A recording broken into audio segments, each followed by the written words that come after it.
तोता बड़ा मीठा बोलता, लेकिन बोलता वही है जो उसको सिखाया जाता है। और ये जो श्रीमद् भागवत महापुराण है ना प्यारे, ये मनमुखी फल नहीं है। सुखदेव जी महाराज को ये आचार्य संहिता से उनको प्राप्त हुआ है। जब महाराज परीक्षित के सामने 7 दिन का मृत्यु का भय उपस्थित हुआ, महाभागवत श्री सुखदेव जी महाराज ने आकर के गंगा किनारे यह कथा को श्री परीक्षित जी महाराज को श्रवण कराया। कथा आती है, वेद व्यास जी महाराज लिखते हैं कि देवताओं को जैसे ही पता चला कि श्री सुखदेव जी महाराज परीक्षित को यह कथा श्रवण कराने वाले हैं, तो महाराज सारे देवता एकत्रित हुए और अमृत का कलश लिया और लेकर के आ गए और आकर के कहने लगे, एक काम करो गुरुदेव, ये अमृत महाराज परीक्षित को पिला दीजिए, अमृत को प्राप्त हो जाएंगे और इसके बदले में हमें कथा अमृत पान करा दीजिए। सुखदेव जी महाराज ने जैसे ही सुना, देवताओं को डांट करके भगा दिया और कहने लगे, अरे मैं जानता हूं तुम लोग एक नंबर के छलिया हो, बिना स्वार्थ के देवता कहीं आते जाते नहीं है। दधीची बाबा को प्रणाम करने के लिए गए तो बदले में उनसे उनकी हड्डियों को मांग लाए। स्वकार्य कुशलासुरा, अपना कार्य बनाने में परम निपुण है देवता। और जब सुखदेव जी महाराज ने डांट करके भगाया तो देवता गए, जाकर के ब्रह्मा जी से शिकायत किया कि देखो ये कलयुग में कलुषित प्राणी क्या ये हमसे भी बड़े हैं? बोले क्या हुआ? सारा वृत्तांत बताया कि हम सुखदेव जी के पास गए और जाकर के कहा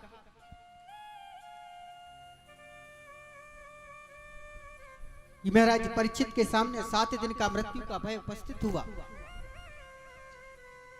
तो हम अमृत का कलश लेकर के गए श्री सुखदेव जी के पास, ये अमृत महाराज परीक्षित को पिला दीजिए, अमृत को प्राप्त हो जाएंगे और इसके बदले में कथामृत पान करा दीजिए। अरे कथामृत सुनना तो दूर की बात, बैठने भी नहीं दिया और उल्टा डांट करके भगा दिया।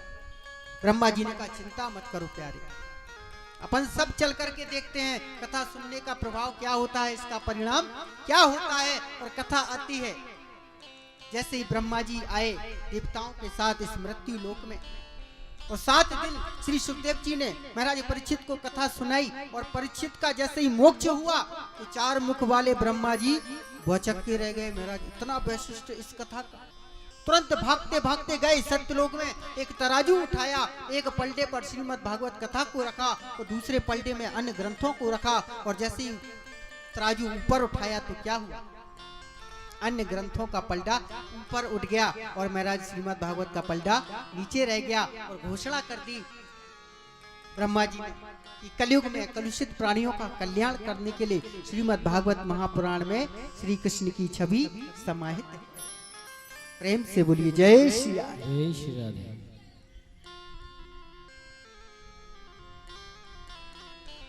एक बात याद आ गई, एक बार क्या हुआ, स्वामी विवेकानंद जी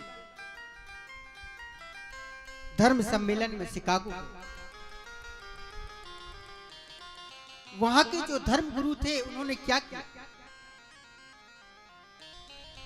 स्वामी विवेकानंद जी को अपमानित करने के लिए सबसे नीचे श्रीमद् भागवत कथा को रखा और महाराज उसके ऊपर अपने ग्रंथों को रखते चले गए।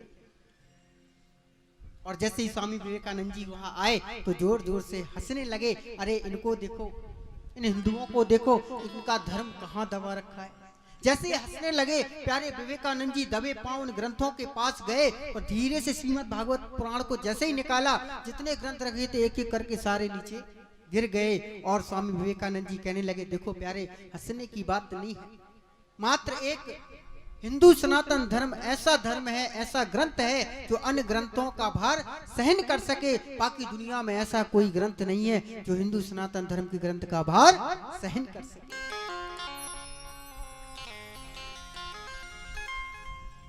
प्रेम से बोलिए जय श्री, एक बार जोर से बोलना पड़ेगा, जय श्री राधे। वेद व्यास जी कहते हैं,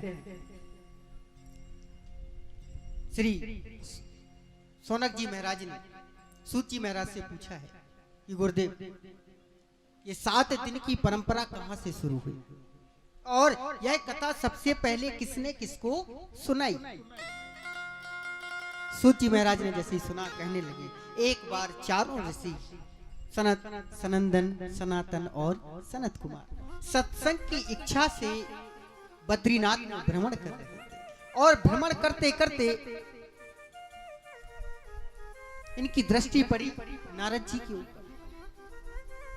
जैसे ही नारद जी के ऊपर दृष्टि पड़ी, सनकादिक ऋषि कहने लगे, अरे वो ब्राह्मण देवता, ये भागे भागे कहां से आ रहे हो, भागे भागे कहां को जा रहे हो? आपका मुखार बिंद इतना मलिन दिखाई क्यों पड़ता है? ऐसे दिखाई पड़ता है जैसे कि किसी कृपण का धन छिन गया। और एक बात बताऊं, साधु संतों के पास ऐसा कौन सा धन है जो चुरा लिया जाए? अच्छा, साधु संतों के धन को कोई चुरा सकता है? कोई नहीं चुरा सकता। क्यों? क्योंकि उनके पास धन तो होता ही नहीं। हाँ, क्योंकि धन होता है तो सिर्फ एक क्या, प्रभु के नाम का धन होता है, और प्यारे उसको कोई चुरा नहीं सकता है। लेकिन आपका मुख ऐसा दिखाई पड़ता है जैसे कि किसी कृपण का धन छिन गया हो। और यदि साधु संत ही ऐसे निराश और उदास रहेंगे तो समाज का कल्याण कैसे होगा?